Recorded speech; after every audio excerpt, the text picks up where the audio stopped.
I'm Holly Constant. And I'm Maddie Hockaday. We really love Parks and Rec, and we really love behind-the-scenes details. So we're researching everything from DVD extras like deleted scenes and commentaries, plus interviewing cast and crew who actually worked on the show.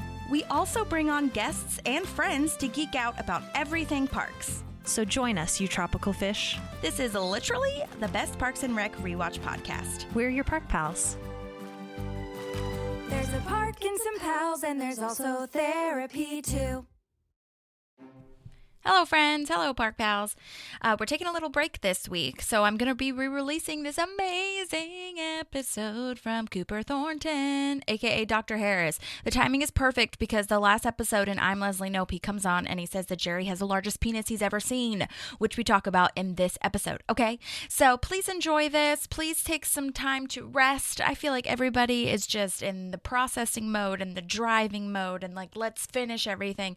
But take some time for yourself, and I hope that we can help you do that in some way by just relaxing. So you'll get to hear, you probably are hearing Phoebe right now, but you'll also get to hear Cooper Thornton and our original, interview. I'm not going to say anything else. Please follow us on Patreon. We want to have a community, so please follow us on Patreon. That is $8 a month, and it's so, so cool. You'll get to ask questions to people like Cooper Thornton. And what we'll also do is have you review our podcast if you haven't done that already, okay? So please take a listen, please enjoy, please respond to any sort of messages or anything, like just talk to us, because we're lonely and we want to hear from you. Okay, thanks so much for supporting us, and here's Cooper Thornton and our episode and our intro and our outro. Thanks, Dr. Harris. Thanks, Cooper.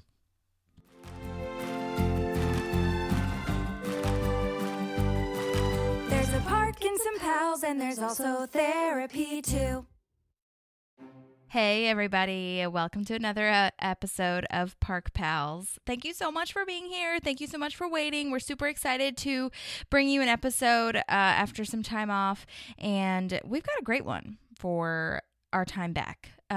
Maddie will be joining me in the interview, but not in this intro, just because of scheduling and all that good stuff. But so I'm excited to have us both talk to the amazing Cooper Thornton, aka Dr. Harris.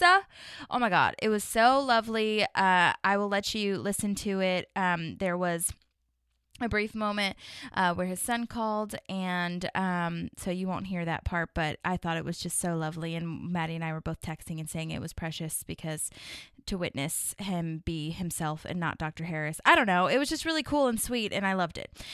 So I've tagged all of his things in the Instagram, so follow him on Instagram. I've tagged his website, medium.com, on the show notes, so please follow that, and you'll hear me say it again at the end of it, and he will say it and explain a little bit more of what that is. So please, please, please follow along.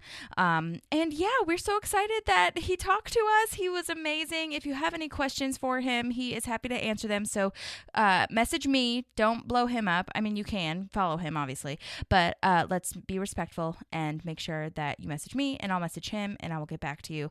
And yeah, we're just so grateful. I can't believe Maddie and I both are so overwhelmed by the amazing people that we get to talk to every episode. And every time we talk to someone that was such an iconic part, an iconic character of parks, we just fall more in love with the show and with being a fan and, everything. So if there's any more questions, obviously I'm asking my questions as a fan, but if you guys have any, let me know. All right. Well, please enjoy the amazing Cooper Thornton.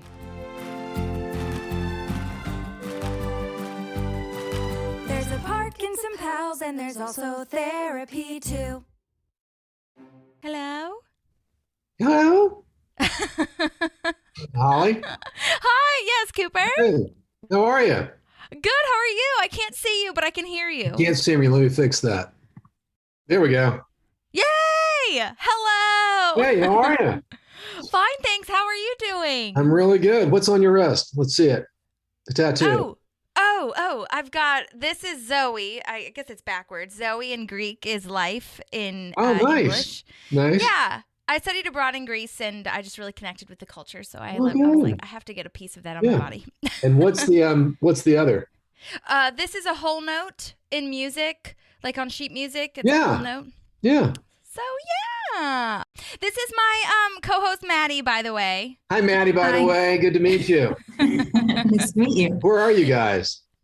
I'm in Nashville. Oh, where I'm born and raised. Yes, I wanted to talk to you about that. And Maddie's in Prescott. In Prescott, Arizona. Arizona. You knew that. Well, Nice. Prescott, yeah. How did you guys meet up? Well, we went to college together. We went to Berkeley College of Music together. And that's how we became BFFs, and we were roommates in college. And then we've stayed friends ever since we graduated, which is wild because we haven't lived in the same state in how many years, Maddie? I don't know. Oh gosh, you graduated in 2014. It's been 8 years since we've lived in the same city. Which is wild. That's wonderful. Keep it up. Those Yes. friendships will serve you well. We're trying.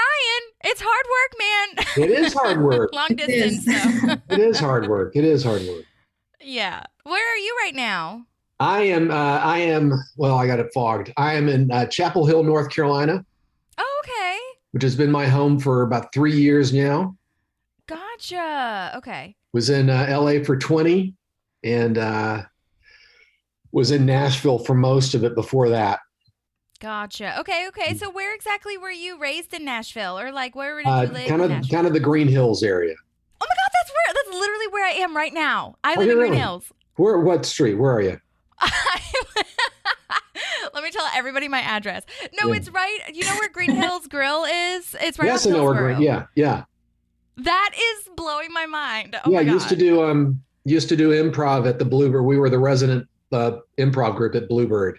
They had improv there? Yeah, long before it became, it was a Bluebird, but it was when Amy Before it was famous. when Amy technically. Curland was owning it and managing it, and there was a group of us called SponCom, Spontaneous Combustion, and SponCom Comedy, and we some really great people, and we were regular gigs, did musical, improv, and all kinds of stuff. Oh my God, I had no idea. Wait, so It was how did that terrific happen? fun. Like, did they ask you to play there, or did you just kind of look around and ask to? No, they be asked in- us to. Excuse me. They asked us to. There were a bunch of us were already, sorry, No, you're good. deep in the Nashville theater scene, and so we knew Amy that way. Her brother is Peter Curland, who has been the sound director for all of the Coen Brothers films. No. Yeah, I know, right? And he was involved with Dark Horse Theater. When I don't know if Dark Horse is still around. It is. I've auditioned for a few things, but I haven't Oh, good for seen you. a ton of stuff yet. Or like recently, rather. I did Yeah. 4 years ago when I first moved here. They had stuff going on, but I don't Okay. know. I'm sure I'm just not as plugged into that one. And we were all involved with Nashville Shakespeare Festival also. Oh, On the fun! board I've briefly opened for with them. them. That is so wild. You what? You opened for them?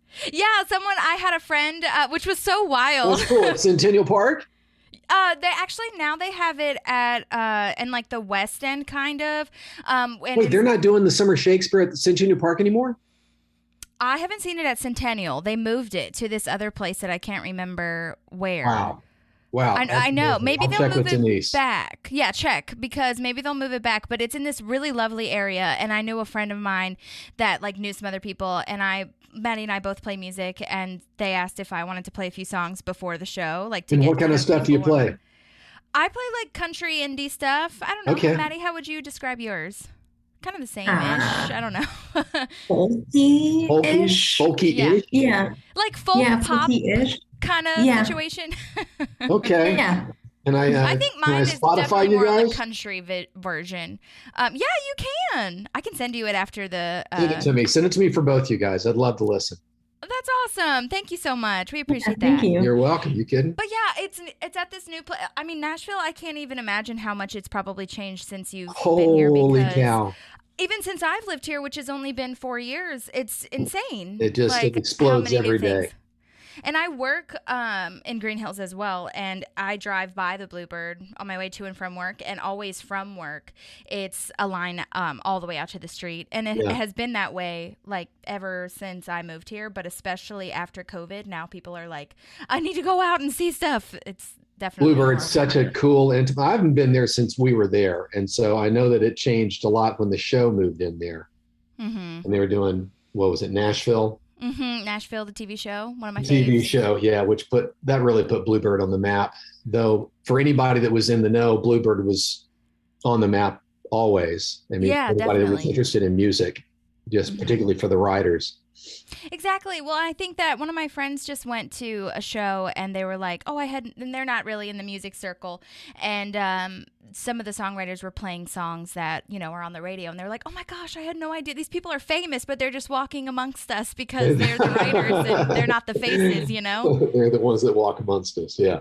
Yes, exactly. But so how did you get to LA then? Or like what did you act you acted here because you did I improv. acted in Nashville. Sorry. Oh, can you hold on? This is my son calling. Okay, Oh hold my on. gosh, please.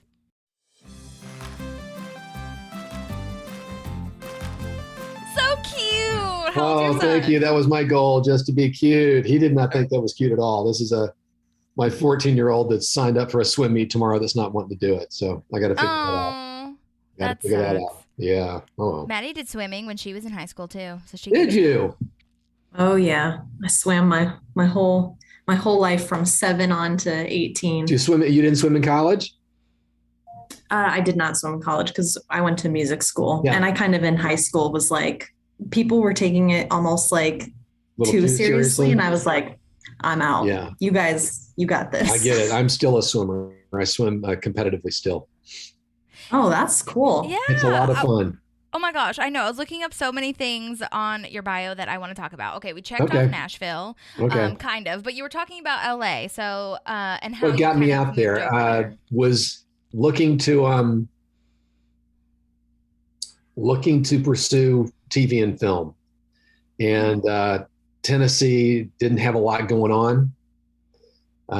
North Carolina didn't yet have anything going on, really. Georgia didn't begin to have anything close to what they have going on now. And so really, if I was looking at TV film, it needed to be LA. Right. And Were so you doing any sort of like student films and stuff out here? But there wasn't a lot of that either. There wasn't really, none of the schools really had a film industry, had a TV film industry. And so there weren't kids looking to cast student films. I got my card when I was still out in Nashville. It was, I think it was on a Reba film. Oh my God. Yeah, amazing. she's a smart lady. She is. She one week paid everybody in $2 bills so that for years, if you got a $2 bill, you knew it was because Reba had done this film here. And it was a way of showing the Nashville market the ripple effect of bringing the work in. Wow. It was a very smart thing for her to do. Yeah, I feel like her and Dolly are both so business savvy. Oh my goodness. To creative. Like, it's amazing. And Dolly was my other TV movie that got me my card while I was out. Oh my God. Was that here or is that in Sevierville, where she's from? It was good for you. I did a commercial at Dollywood. Oh my God. but, Amazing. But no, the TV film I think was in the Nashville area. Okay. Yeah. Gotcha. Okay. So then did you know anybody in LA before you started, or were Not you a one soul. of those classic people that were, Not a soul. No, I went out there cold. Yeah, I mean, that's what you got to do, I feel, and how it works most of the time. I mean, it's nice and very lucky if you do know people, but most of the time you just kind of go and figure it out. And hit the ground running and plugged into a bunch more improv out there. They had what were called cold reading workshops, which is how I think I first met Allison Jones, Okay. who cast Parks and Rec. Yeah, do you remember your audition and how I do. exactly you got to be a part of the show? I do. It was a one-off for Dr. Harris. And it was pretty much just not verbatim what I did on the show, because I improvised what they kept on the show. That's amazing. A lot of it was improv. And I think that's what got me back on the show, was because I made this guy. I thought it'd be funny if Dr. Harris just really could care less about people. Yeah. and that's really what Dr. Harris is. He loves all things medicine, especially if it's something that can make people paranoid. He just really likes to dick with people. Yeah, exactly. Oh my gosh. And so, because the first show or episode that you were on was Rock Show when you took the cast off of Chris. Andy or Pratt. Andy, yeah. I mean, like, was that basically, do you remember if that was the actual sides that you were given? Those were the actual sides. Yeah, that was really fun because I actually got to cut it off his leg, and they had a nurse practitioner there to show me how to cut it, and they had the little saw to Oh my God, you were actually cutting the hard cast off his leg? Cutting the hard cast off his leg. Yeah. That's crazy. Yeah, it was fun, and I made it sure that I could put it right against my hand, and it wasn't going to cut anything, so I wasn't concerned about cutting Chris. But yeah, still had to make it look legit. Had to make it look like I'd done it 1,000 times before. Wow, that is insane. Well, and you got to also act, I guess. That first scene is wild to me. I was just like watching all of the episodes that you were in. Oh, had so many of the main cast. Well, that's what I was going to say. Yeah. The first scene had pretty much everybody, I feel. Yeah. And so how was that? Gosh, it was Aziz and Amy and Rashida. And I think that would have been it. And then Andy or Chris. Mm-hmm, mm-hmm. That was pretty great. There's nobody more giving and more pro than Amy. Yeah. Well, I've heard that she is such a masterclass to improv with and just really fun. So tell me a little bit about what you were improvising on that first episode. Like what exactly? I think what I improvised that they kept that I think got the writers interested was when Andy gets up to just to walk, and he falls. Mm-hmm. And I said, yeah, they'll probably be a little weak at first. But with no effort at all to go down and help him, no concern. Everybody else jumped to his aid. Right. I was just, if he's stupid enough to try to walk on it, yeah. A little button. So in that first audition, were you given that kind of direction, or was that kind of an actor choice on your end to be a little bit more dry with it? No, it was just my choice. Oh my God! So he wasn't like the description wasn't like saying he's a dry doctor. Oh no. But there was something in the lines when Amy asks if she can have the cast, and I say, yeah, though it's a fairly disgusting request. Yeah. I think I say something like that. So you can kind of guess from there. Yeah, there's something that indicates that this doctor maybe isn't the best people person. Mm-hmm, mm-hmm. And so I decided to turn that up a little bit. Well, it's kind of amazing, too, because in each scene, I mean, you're in a lot of episodes throughout the show. And so it's really funny because each scene is probably like 30 seconds, maybe. I mean, apart from the Halloween one. So, like, it's really lovely the way that the writers kind of gave you just some fun things to work with. Oh, they were so generous. Yeah, one-liners. But then you, obviously, and I always am interested to see how the collaboration works because obviously, like, they wrote it, but you delivered it. So, and like, I think that you make a good point in saying that, like, you probably were asked back quite a bit because of the improv, you know what I mean? Yeah. So I'm always really interested in hearing, like, the logistics. We're always interested in hearing, like, what improv. There's a lot of writing that happens right there as you're shooting it. Mike Schur or others would shout out, okay, now try this line or try this line. Mm-hmm. Or that was good. Do that one again. There was one where, again, Andy was in the hospital all the time. He was always doing something stupid. Yeah. Or right. Get injured. And I said something about him recommending a helmet. And Amy she said, okay, she shouted to Mike or something, keep that. Let's go with that. Let's follow that line. And let's see what comes up following that. She was absolutely first line out wins. There was never a sense of her having to have the funniest line. So she often did because she is just drop dead funny. Yeah. And smart and just she listens so well.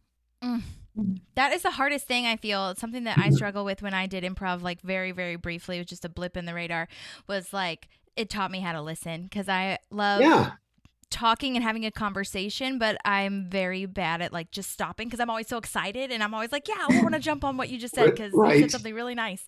But I have to just, because then they could say something more exciting. As I'm talking right now, I'm realizing I'm doing it again. But anyway, that's so great. And I love that she is in service to the show.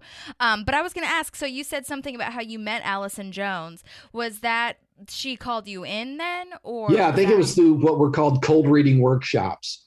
Okay. There were these workshops in LA where casting directors would come in. You would sit with them in a class with, say, 20 other people, and they would give you sides. They would give you lines from shows that they'd done or just sides that they'd liked that they brought in just to see you read. Okay. And then based on that, that's how, when I didn't have an agent for my first maybe 7 years in LA. Wow. And but was able to get into people's offices that way. That's amazing, and something I think is really important for if any actors are listening or any newer actors or whatever that don't have agents. I think that's really important to just like keep doing stuff, keep getting in classes, and get into classes. Oh my God, that was a great way to network and just keep your muscles active. Mm-hmm. So you didn't have an agent when you got this initial audition though, or No. was it just Allison Jones that called you? Wow. It was just Allison that called me in. Oh my God. That's crazy. So Yeah. logistical question, did you not have to give any like percentages to your agents then when they paid you? No, I didn't. It was wonderful. I got to keep all of it. Oh my God. Oh, that's awesome. But then, Dream. yeah, but that was only for like the first couple of episodes. After I that, I know. had an agent. They got it all. Right, which is a Yeah. double-edged sword, but it's Yeah. great because then they can get you into more rooms. So we That's get it. exactly right. That's exactly So right. when But did through you those learn that you- workshops, go ahead. Oh, sorry, go ahead, please. No, Through those please. workshops, I was able to go to an agent finally and say, listen, I've got a relationship with all these different casting offices. And they are calling me in.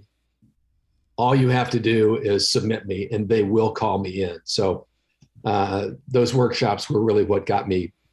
Workshops and some theater. There was a theater company, the Fountain Theater in LA, which is just a tremendous space. It's a 99-seat theater, but doing some of the best work in LA. And we did a show there called After the Fall. It was Arthur Miller's After the Fall. Okay. And had so many industry people come through there for that. And one of them was a woman named Deb Aquila. Okay. And she's almost solely responsible for my film career. She just had me in regularly when I was out there. But Wow. yeah. She was a casting director? She's a terrific casting director. Yeah. Mostly film. Wow. And so she saw you in the show and She saw me remembered you. maybe a couple of times, but because that ran for 7.5 months. Where's the Fountain Theater? It's corner of Fountain and Normandy. It's in Little Armenia. Oh, okay. Okay. I gotcha. So like kind of on the east side of Hollywood-ish? You could say that and I would go, yeah. I have no idea what I'm talking about. I know. Well, I just remember seeing signs for Little Armenia. I lived in LA for almost 5 years as well. Okay, yeah. So I remember seeing signs on the 101 for Little Armenia, but it was like a blip kind of. But I know Yep, I'm it's a familiar blip. with Fountain-ish. So anyway. If you're back out there, it's anything you see there is going to be time well spent. Yeah, totally. Okay, I'll definitely keep that on the list.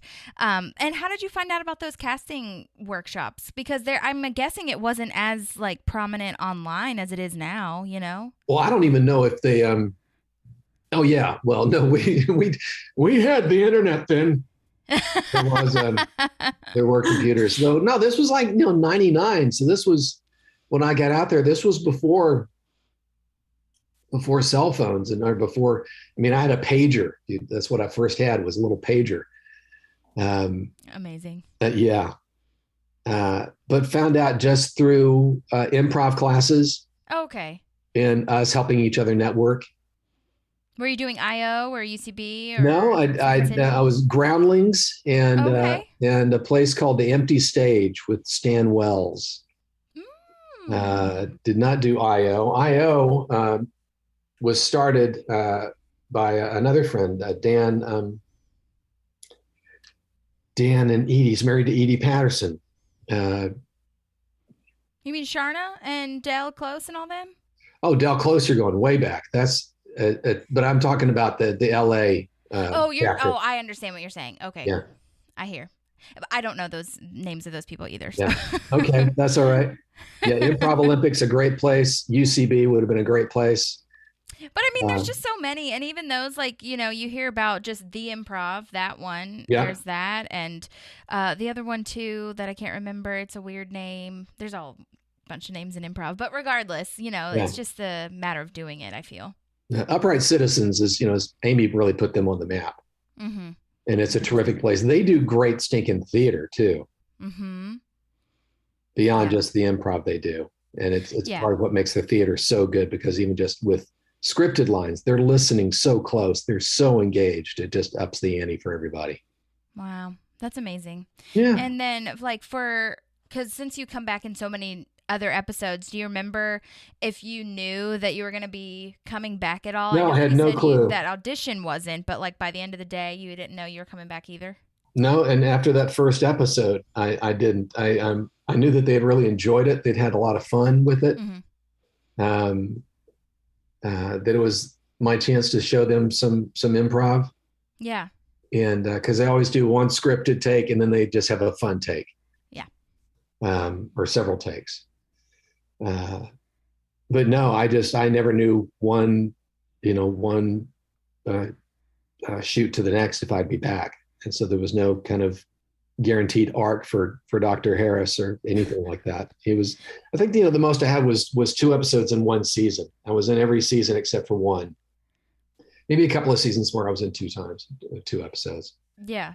Well, in each of those episodes, was it like, how long, was it just a 1-day situation? Because like we talked about, it was like 30 seconds or something that your scenes were. Yeah. So it was just you go in one day and then come back. I mean, obviously you're preparing and everything. I know it's not just one day, but Well, there'd be a nice long day, but it was usually just one day. Wow. For them, they would have been rehearsing much more, but for my stuff, just come in and knock it out. It wasn't like a live audience sitcom, Mm-hmm. Where you actually rehearse together for the whole week. The studio has to see it, the producers have to see it, Mm-hmm. The writers see it, and then you've got an audience that you do it for, and that's a whole 5-day gig. Wow. Okay. Yeah, that's right. And how was it working with Rashida Jones? Because I feel like that was pretty much your first, like that. You have scenes with her pretty much in not all of them, but most of them are with her because she's the nurse. She's incredibly kind, incredibly gifted, and just she's just gorgeous. She is. She's so easy on the eyes, and it was something about all the rest of the star factor, but for her, she's also Quincy Jones's daughter. Mm-hmm. And that was just being a kind of a fan of him and of everybody he's ever produced. It was like being around royalty. Yeah.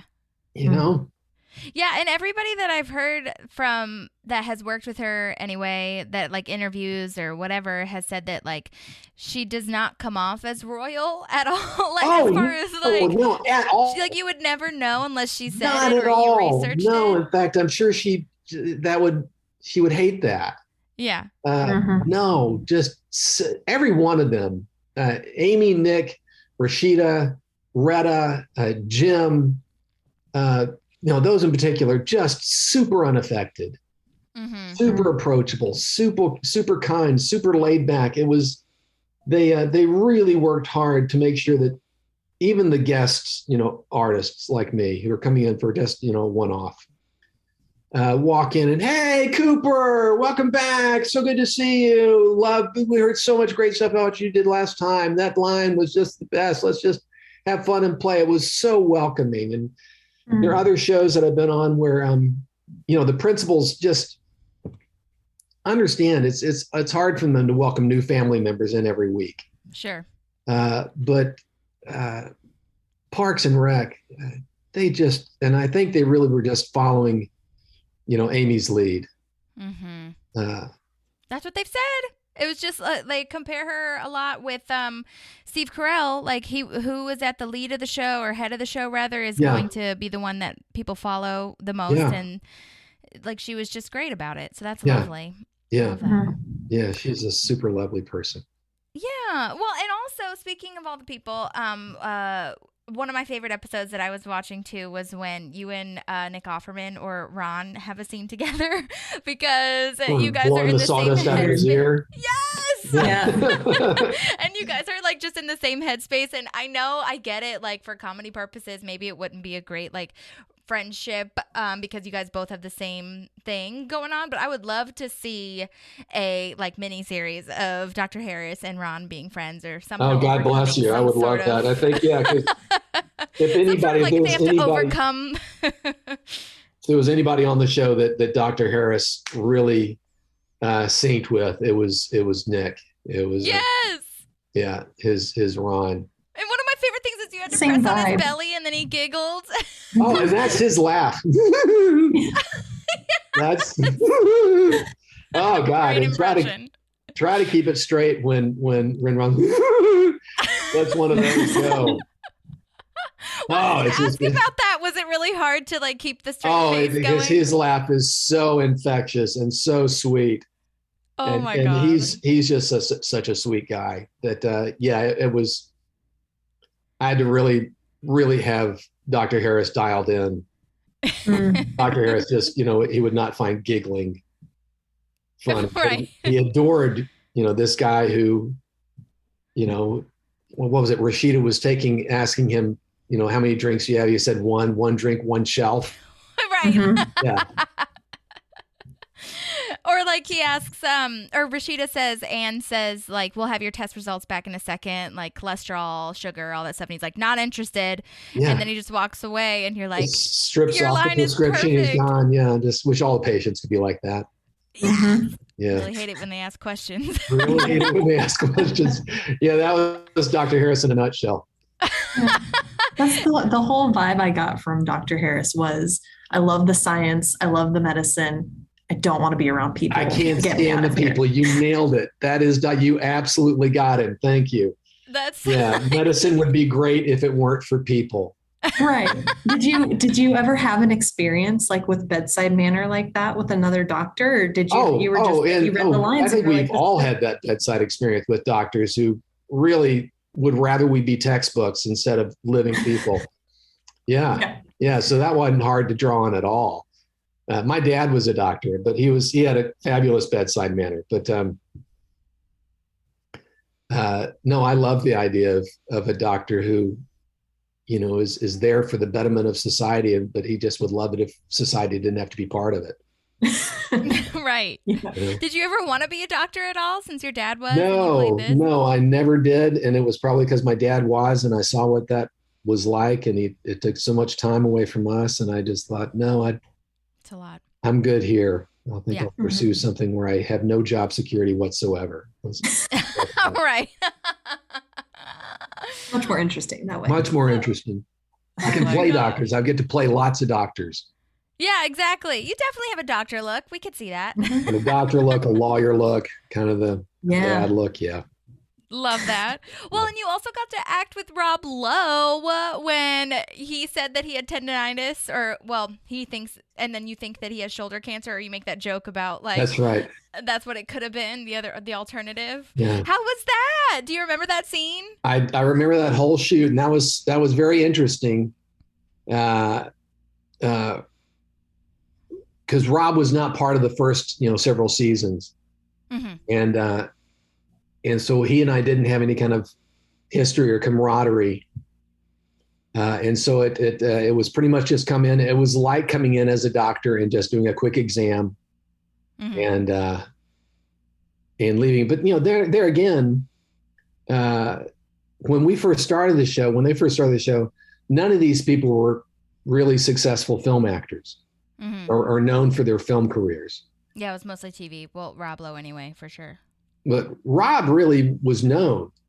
Yeah. Because Because he had the whole he was in a bunch of stuff, but I just remember him always playing like the bad lawyer guy, like in Wayne's World and a bunch of other ones. Yeah. But anyways, continue. Well, Rob was known, and so there may have been a little bit of just this is Rob Lowe. Just something about the name. This is a name. This is really Rob Lowe. I know. Did you have to like get in the right headspace to act with him, or were you more of just like, okay, it's another day, I'm just gonna be casual? No, it's another day. I could be casual, but I could also use any kind of, if there were any, oh my goodness, this is Rob Lowe. I could use that with Dr. Harris as something that keeps me from feeling like I could really connect with this person. Yeah. So I let it be something that is a wall between us, because that's where Dr. Harris would rather there be a wall between him and all patients anyways. That's true. Even if, that's a good call. Like, even if the patient was famous or something, like in the show's reality, like Dr. Harris would be like, whatever. I hate just whatever. No. Yeah, and I was laughing out loud because I hadn't watched it in a while, that episode in particular, because we review the shows and we're only what season are we on now? 3? Season 3. Yeah, we just started season 3. So, but I hadn't watched the tendinitis one in a while, and that's when Rob Lowe's character is like, Dr. Harris, you are literally the meanest person I've ever met. I was laughing out loud. I was like, and I laughed at it because I loved the way he delivered that. He had a great character. He did. It was just the eternal optimist, and everything is up and wonderful. And so it was somebody especially fun for Dr. Harris to dig with. Mm-hmm. If you can make this person who is so health conscious believe that they have shoulder cancer. Even for just like a moment. So evil. Yeah. That's so funny. Yeah. Even for just a moment, that would make Dr. Harris very happy. Yeah, it definitely sparks a little bit more of the unease in Chris's character. Right. Chris is already for Chris to say that somebody is the meanest person, he never said anything horrible about anybody. Mm-hmm. You're the meanest person I've ever met. Yeah. I was laughing out loud. Oh my God. That's so because good. nobody else is willing to, like, no other character comes at you for the way Dr. Harris is with them, right? They're kind of just like, okay, whatever, like, you're rude, but they don't say anything to you. So he's the first person to come out and be like, dude. Right. Yeah. Like, that's really mean. There was one with Adam where I talk about what weekends. That's when he breaks he like cuts his hand open on Flea's guitar. Yeah. Weekends. Why would you say that? Just making an observation. That's right. Well, that's another one that was literally 5 seconds, and we were all just like busting our gut laughing because it was so funny. How was Adam Scott to act with? I've heard he's very intense and a great actor and everything, but he's a great actor, but he's really there for the work. He and I didn't chat much, and I really respect that because he did gorgeous work. Everybody did gorgeous work on that show. Mm-hmm. It's just an amazing show. Yeah. Oh my gosh. Well, there's the other scene. I have to bring up this one too. I mean, I'm going to bring up all of them, but especially the one with Jerry when Mumps is going around and you have to inspect everyone's genitals. I have to look at everybody's package. That was a fun one. That's where they were just throwing lines at me. Oh my God. And that talking head of you saying, I actually don't know if he had mumps. I was distracted. Too distracted. The largest penis I've ever seen. That delivery is so perfect too. It's so good. Thank you. Amy told me when the next time I was back in, said that was the most rewatched 6 seconds of the show. Just that one clip of that. I don't know if he had mumps. I was too distracted. The largest penis I've ever seen. Now, did you get the side before you filmed, or was that one of the lines that they were feeding you think? Do you remember? No, that I think was one of the, those were the lines. Those were the actual lines. There were other lines like and I worked on a farm, as well. Oh, so that would have been hilarious. I've seen big ones, but this one, yeah. They just kept, okay, now say this. Okay, now say this. Oh my God. And who, do you remember, because I actually didn't get a chance to see if you had repeat, but did you have repeat directors as well? Like, or was it a different director? Yeah, I think that Mike may have directed a few of them. Okay. Yeah, I think odds are pretty good that I did have some repeat directors. I don't know because it was over so many years. Yeah. Well, I mean, did they even really have that much of by the end of it, I feel like they might not have had that much direction to give you anyway, because you had already had kind of the idea of what Dr. Harris was going to be about, Right. And so it wasn't like, they probably didn't give you that much, right? Or rarely did I get any direction. I really didn't get much direction. It was more just them having fun trying to get me to say different lines. Yeah. Oh my gosh, that is so funny though. The farm line, I would have loved Yeah, to see that too. I would have died. And then there's the other one with Jerry that I love, where he has a fart attack. Oh yes, would you please just call it Aziz? Really, could you please just call it a fart attack? I love you are not taking the bait whatsoever. No, You you didn't. I don't even know if your character would was even thinking about it. You're just like, no, that happens. yeah. It's then again, he's the doctor, he's the science. This happens.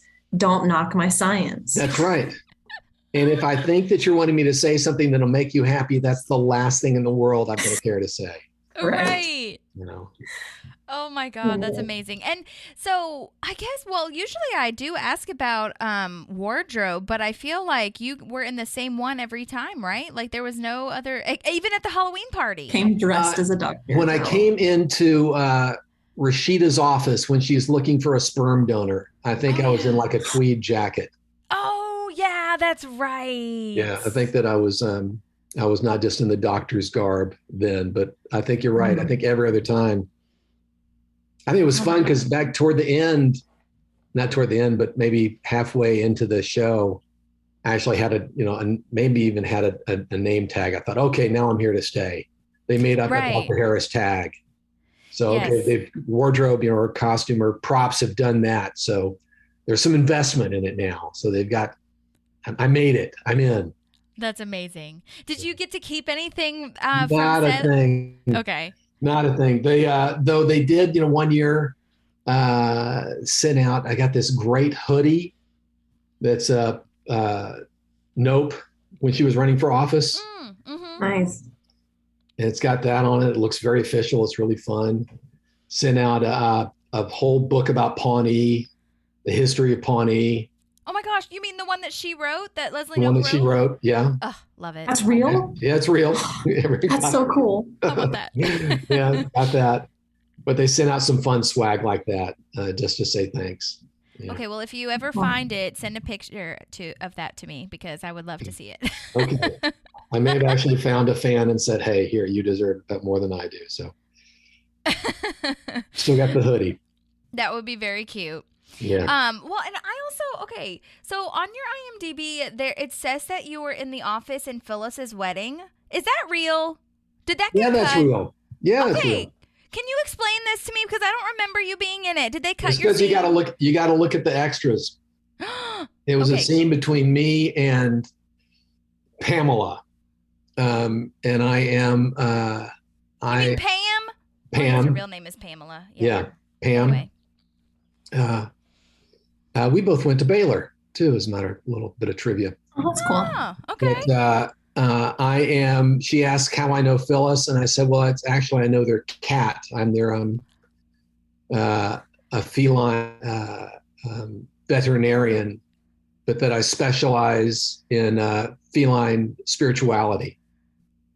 What? And, so that's where Pam just doesn't know what to do with this guy that is interested in a cat's eternal, spirit. Wow. Oh, The office was, they could write. Oh, And that was a super fun one because Steve Carell just got messy. Yeah. That whole episode, I have a lot of debates now because Scott's Tots, to me, for the longest time, was the most cringy episode. Like him having to go tell high schoolers he wasn't going to be able to pay for their college.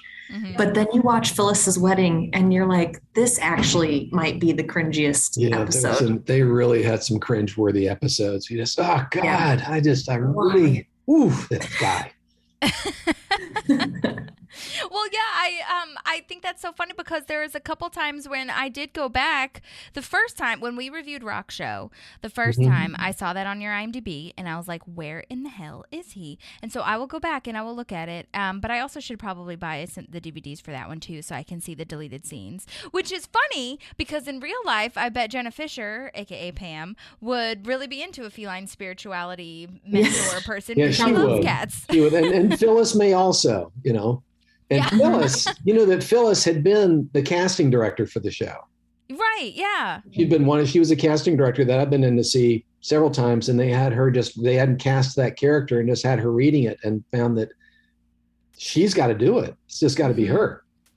Have you listened to Brian Baumgartner's podcast? No. It's like oh my gosh, he plays Kevin. He's basically doing, well, I think he's still doing it now, but the one he had before, the one that's releasing current episodes or current, I guess, like behind the scenes or whatever, he had like a documentary style podcast, and it was brilliant, and they talked about that a lot as well. Like a lot of the production was great. Yeah. But wait, so what's the timeline of that? Were you in the office before Parks and Rec, or no? It was during, I think. Oh, okay, gotcha. So did Allison Jones like call you in for that one on The Office, or probably did? Yeah, because she did The Office as well. Because I know, for the extras anyway, I know Dorian Frankel, the casting director, is the one that does a lot for Parks, but I didn't know who did a lot of the co-stars for The Office. Yeah. But I've been in to see both of them, so it could have been either. Yeah. Do you remember auditioning for that then? The Office? No. Uh-huh. Okay. No. So they probably just were like, hey, we have this extra line. No, the only thing I remember auditioning for, actually, The Office, it was more of an audition because there were 2 or 3 scenes where they came back to me and Pam. Mm-hmm. So they really had to just decide, we can't have just a little bit of this. It goes from this guy first introducing himself to Pam. They're seated next to each other at a table. And to where he asks her out, and she just, says, no, I can't. I'm actually intimate with someone. And he says, oh, I'm sorry, I didn't see the ring. She said, well, we're not actually married. And then my guy says, oh, I'm sorry, Phyllis neglected to tell me about your promiscuity. Oh my God. Where is this scene? I'm so sad they had to it's in the extras. You can find it in the extras for Phyllis. I'm going to watch it. One of the only auditions I remember was for Curb Your Enthusiasm. Oh, how'd that go? It was actually with Larry David. And so he just went in, and they just want to see, can this guy improvise? Because there's no telling what we're going to have the show be about. Mm-hmm. So I just sat, and the two of us just said, improvise about this. Oh, and that, you want to talk about sweating my brains out. Totally. Well, wait, which season did you audition for? Oh God, you're asking me. I have to pull up my IMDb.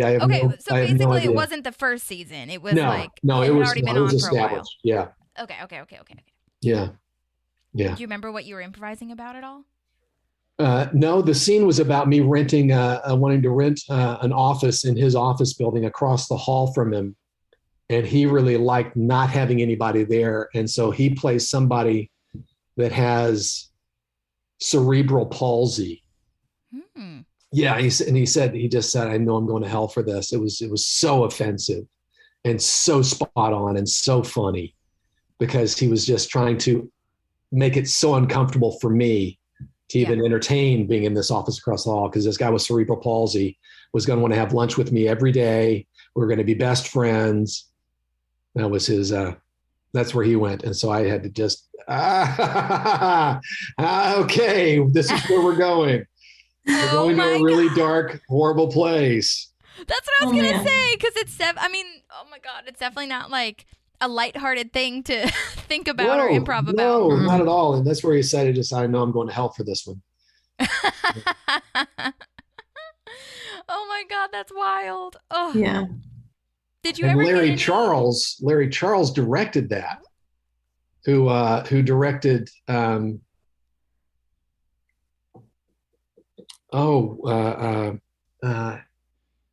me out. It's documentary style. It's this guy who comes to America to want to Borat. Yeah, Borat. Oh. He directed Borat. Oh, and the this guy was and all that. This guy really knew his chops, and boy, it was to have the two of them. That was God. I can't even imagine being in the same room with Larry David and just being like, yeah, okay, improv about this. I would really I would be crying maybe, or sweating. I don't know.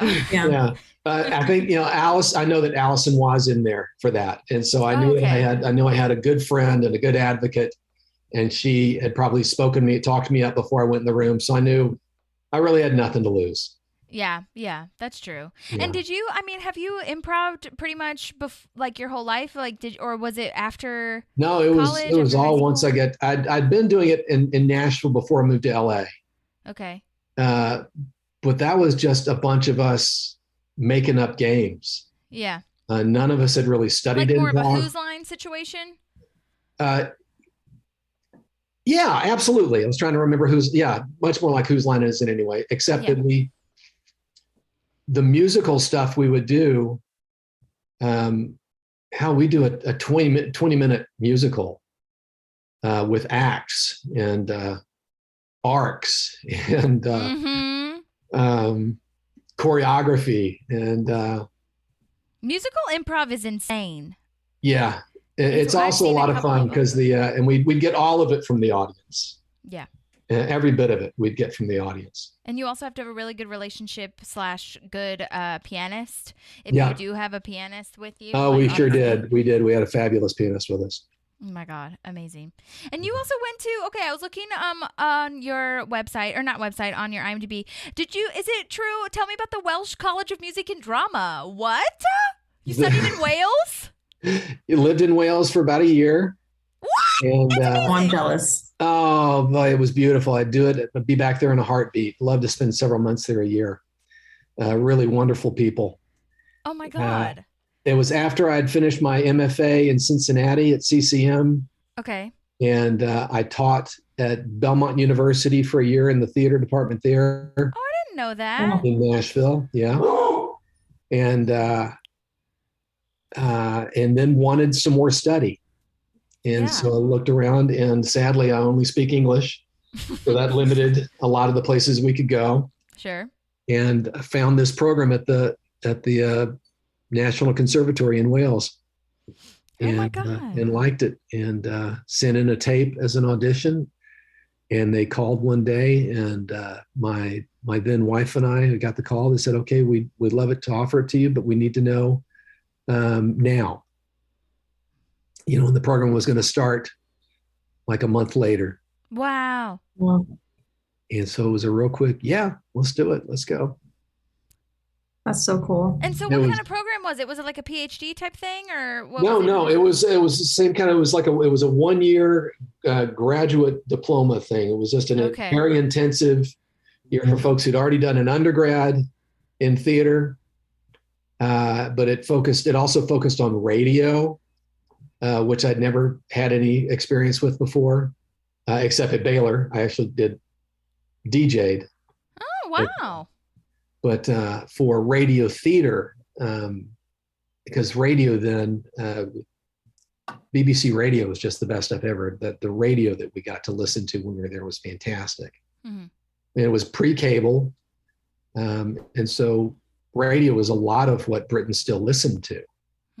There are loads of wonderful series on the radio that's what you go to talk about the next day at work. It was not what you saw in Dallas the night before. It was what was on, BBC. Like those scripted shows on the That's radio. exactly right. Yeah. Gotcha. Okay. Yeah, I feel like they were popular here, but not as much as what it sounds like over there. Oh, no, it was huge there. And theater was huge there. Everyone would talk about when they saw this actor at this theater at this particular show, and that was part of the common vernacular. Everybody had that history until cable, and then cable kind of brought everybody back indoors.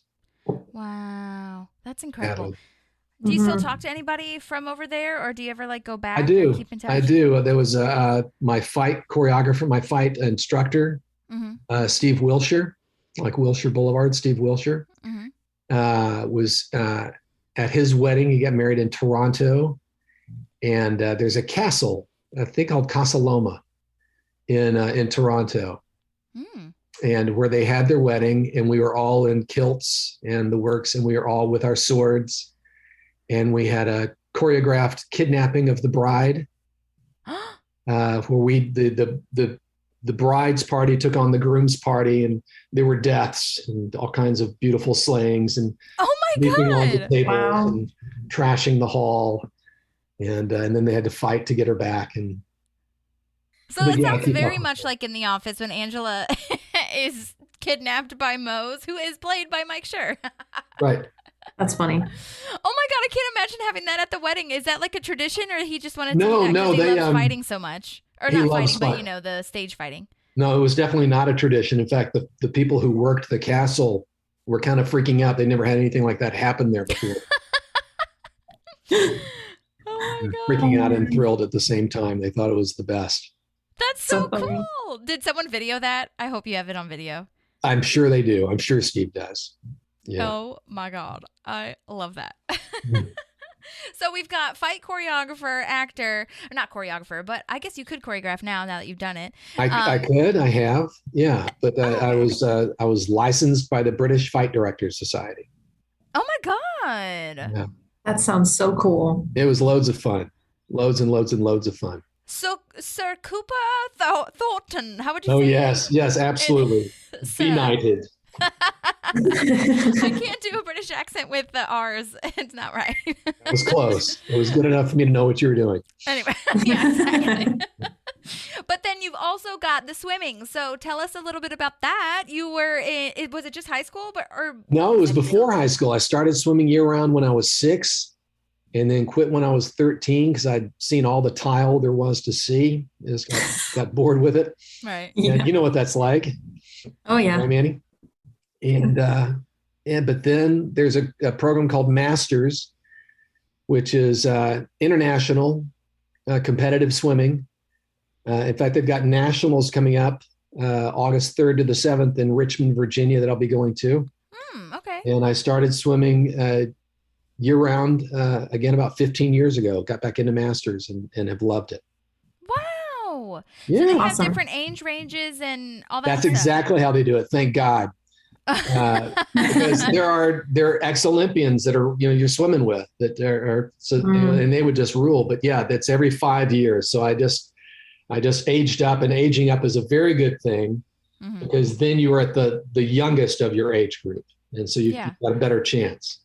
How do you train for something like that? Do you have a coach with you? Or? Yeah, I do actually. We've got a swim team that I swim with here in Chapel Hill. We actually swim in Durham, and got a fabulous coach, Jonathan. Wow. And he get the better coaching than I've ever had before. All of us. I mean, he's really into technique, and been 5 days a week. And that's amazing that he's there in the area that you happen to be in. We lucked out at getting him. We really did. He had just retired. He was a doctor and just retired, and he took us on. Oh my God, that's amazing. Yeah. Well, maybe they'll have a meet in Nashville or Phoenix area or something. Nashville's like that. got, talk about a swim city. Nashville is a huge swim city. Really? I swear, I started swimming Nashville Aquatic Club. It's right out there at right next to Centennial Park. It's one of the top swim facilities around. Okay. Nashville, when I was there, was really one of the national powerhouses. Swimmers like Amy Calkins and Joan Pennington and Corinne Miller and Claire Sanders and Amy's sister, Tracy. Well, Tracy's sister, Amy. Amy I had Calkins, no idea. next to Phelps, probably the best swimmer the U.S. has ever put out, has ever created. Though she was a creation on her own. Wow. She was fantastic. Yeah. And she would have, the Olympics that really would have been hers were the Moscow Olympics, which we boycotted. Oh, okay. Yeah. See, I don't know the history of that. That's amazing. Okay, I'm learning. I'll just look up Nashville swimming, and it's huge. Oh my gosh, amazing. There's some great master's programs there. Wow. That's so cool. And so how did you end up in Chapel Hill, by the way? I ended up here. I was going through a divorce, and my ex's family lives near here. Okay. And I wanted her and my boys to be near her family because they're good people, and wanted them to have some grandparents that were interested in being involved in their lives. And her folks are terrific. Yeah. And so I threw out, what do you think about moving back there? Yeah. And work had really, there was a lot less work, certainly commercially in LA. Commercial work had all but just dried up. So much was going for non-union work. Was that like pre-COVID or like during This COVID? was pre-COVID. This was started in like 2017, 2018. Gotcha. when I first got out to LA, I would average about 10 auditions a week. And then in 2017, 2018, it had dried up to not even 10% of that. It just was, it was brutal. And so much of that had been commercial work. I had a really nice commercial living going on. Gotcha. Next to what they call theatrical, which is TV and film, and then commercial is obviously commercial. Gotcha. Yeah. Well, I mean, the Southeast now has grown so much as far as what's shooting here. There's a lot of stuff, interestingly, like shooting in Charlotte, especially. Yeah. That's a huge market now. And so is Wilmington, weirdly. Wilmington used to be. See, North Carolina used to give tax breaks like Georgia does. But then they took it away in 2014. And they had some great shows here that just said, well, if you're not going to give us that break, we can't stay. Yeah. And then they started giving the taxes back in 2017, I believe. And so they've slowly been building that trust back up, and I think they can do it. Yeah. But it's a lot of trust. It's a huge investment, not so much for films, but when you want to bring a TV show in, that's years of commitment. Yeah. And that's folks that have houses and folks that have kids that are going to be put into schools. And so that's a big investment. You really want to trust that the state that's inviting you in is there for the long haul. Right. Yeah. 100%. Yeah. Dawson's Creek was filmed in Wilmington, and then One Tree Hill was filmed right after that. And that's right. That One Tree Hill is putting out like a podcast now, the three main women characters. Oh, no kidding. Really? Yeah. It's called Drama Queens. They're pretty cool people. That's pretty great. But they're badass women, which is why I really like listening to them. But they talk about how, well, I waited until I made sure we were getting a second season, and then I bought my house, and then they had someone on who had kids. And I was like, I didn't even think about the fact that if you're signing on for a TV show in a different city, you're having to sign your life on there, basically. Yeah. You're working like 6 to 8 months out of the year there. That's right. That's exactly right. It's a huge commitment. Yeah. I know. I wonder why we need another show that's filming in North Carolina. I guess. Well, no, wait. I feel like The Walking Dead was in North Carolina for a little bit. Now they're in Atlanta, I think. Atlanta owns it. There's so much work out of Georgia, almost more work out of Georgia than LA. Are you still auditioning and stuff for things in the Southeast? Oh, loads. Okay, good. Loads. I just did 5 auditions the other day. Ooh, All stuff out of can't talk about it. Oh my God. So are you doing commercials or film or? No, this is almost all. I did one recently for Georgia Lottery, which was fun. I played a human crane, like fun. One of those grab things when you go into like a Denny's, there's that little crane that you can pick up the toy. Yeah. So I was in a harness just going down and grabbing a bunch of money. Oh my God. Yeah. That's amazing. Yeah. And painful. Oh no, no way. Not comfortable. But to be in a harness like that for hours at a time. Well, did you have to like do training and stuff for that too? No. They didn't give you any sort of safety training? No. Just strap you in and just pray that the person who's operating the harness, doesn't fling you into something. Oh my God. That's some trust. Yeah. Almost all the stuff is TV film. Okay. It's almost all TV film out of Georgia. Okay, well, I'm going to manifest that you and I work together sometime. God bless you. That would be so fun to be in a commercial with you. I would lose my mind. Bring it on. Well, I don't know, how far away is North Carolina from Nashville? I mean, North Chapel Carolina. Hill from Nashville is about 8 hours. Okay, that's not about that 8 bad, hours. but it's bad enough. How far is it to Nashville, Tennessee? I'll tell you. It looks like Nashville is about 517 miles. So the way I drive, about 8 hours. Okay. Okay, I'll have to make a trip out there. I've been wanting to visit both Chapel Hill and Wilmington and also Savannah. I really want to see Savannah. I've heard good things about that. Savannah's in Georgia. Yeah, that's in Georgia. Yeah. And I know they're filming a lot of stuff out there as well. So, and they have a good theater crew, I feel, in Savannah, so that could be fun too. Good. Yeah. There are huge ripples of communities from Atlanta. So any city of any size in Georgia is going to have crews. Right. Yeah. That's true. That's very true. So I'm excited about that. That'll be really fun. Yeah. one of these days. Bring it on. But okay, well, another question that we like to ask everybody before we kind of wrap up, or I mean, we might not be done, I don't know, but I just wanted to make sure that I ask you this. Which character would you say that you resonate with the most, if you could choose, in Parks and Rec rather? So, I relate As a really character, heavily- no, finish up. What were we going to say, Holly? No, as a character. So like I relate heavily to Leslie because Sure, I can I'm see that. crazy and organized, but also like trying to be generous, but also kind of want to control a lot of things. So I'm trying to find that balance. And Maddie is an Anne. Yeah. Why we balance each other out. I can see that. I can see that. So to you, other than Dr. Harris, who would you resonate with? If I want just plain fun, it would be Ron. But probably Ben. That's your like who you have similar qualities to, you think? Ben Wyatt, probably Ben Wyatt. Yeah. Okay. Adam Scott's character. Interesting. I could see that too. And then I get to be with Amy. Yeah, there you go. Be with Leslie, which is, because Rashida Jones's character never really was, she was with Chris in that first year. Right. Andy, but then after that, she was just kind of floating. They kept bringing in new guys for her to try. Right. But you're saying that like you resonate the most with Ben Wyatt's like character, not that you would want to be him or that he's your favorite I wouldn't character. mind being him. I really respected his character. I thought That's was true too. Yeah. I just want to make sure that you have the same qualities as a Ben too. You know what I mean? That's the question. I think I do. I think you do too. Yeah, I think Dr. Harris would really obviously be with Ron. Yeah. Mhm. Yes. Yeah. There'd be no question. That's true. Oh my God, that would be so lovely to have a little bit of a mini series moment with Dr. Harris and Ron, like at the cabin together. Just or an something. annual checkup.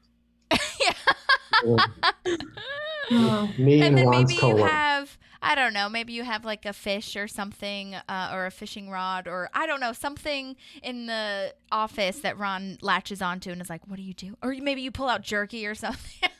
Nice. I'm writing it in my head. Keep writing. Keep writing. So what are you up to now? Are you doing, are you in anything that we can promote, or is it mostly just auditioning right now? I can't say I'm pinned for a film that's going to be, it's going to be for somebody that really cares a lot for Severeville. Okay.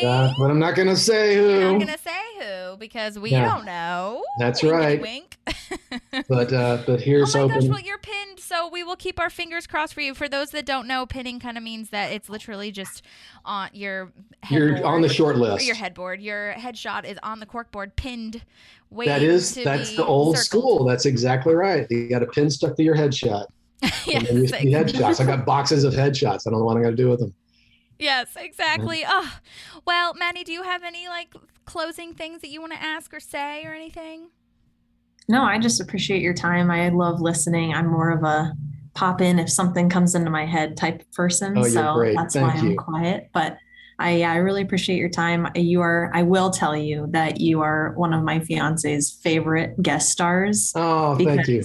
He just loves the brutality of Dr. Harris. And every what's time your you say fiance's anything, Ivan. Ivan the terrible. Ivan, that's wonderful. Well, great. Yeah. Well, please tell Ivan thank you for that. Of course. Yeah. Yes, Maddie and Ivan are getting married in 2 months. Hey, congratulations. Yeah. Thank you. So Where is it excited. going to be in Coming so Prescott? fast. Sorry? Is it going to be in Prescott? It's going to be in Chandler, Arizona, because it's closer to the airport, and I have a lot of out of town and out of country guests. So we Out thought of it was country easier. even. Good for you. Yes. Where's Ivan from? Ivan is from Mexico, so it's actually Ivan, but Yvonne. Okay, good. Yeah. Say Yvonne. Yvonne's So- beautiful. That sounds very I know. romantic sounding, Yvonne.